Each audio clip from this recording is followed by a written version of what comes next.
प्यार प्रीत ते मोह दिंदा है। प्यार प्रीत ते मोह दिंदा है।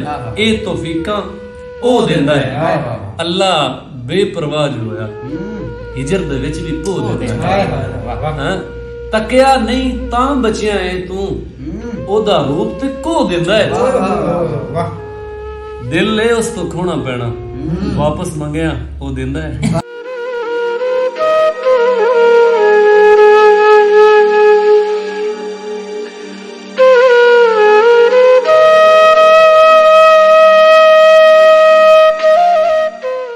इमाम कलीम साहब दी गजल कहंदे ने कि अज ओदे लई अज है पाजी जिन्नू जीण दा चज है पाजी मापे मेरे हिस्से आए मेरे लई ते अज है पाजी मैनू सिर नहीं चुकण देंदा अंदर भी एक जज है पाजी।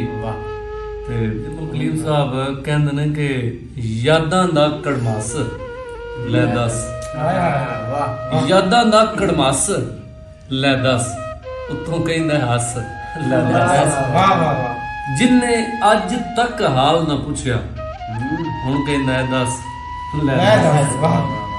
अख चो तीर चला के मैनू आखण लगा नस ले दस यादां दा कड़मस ले दस। सुन लो इश्क बीमारी दा ताप ए कसमे वारी दा कच्चे घर नहीं लुट्टी दे मोया नू नहीं मारी दा जे बुंदी है बोलण लई खम लेंदे ने आरी दा प्यार खरीदण आया सी मुंह ते वेख व्यापारी दा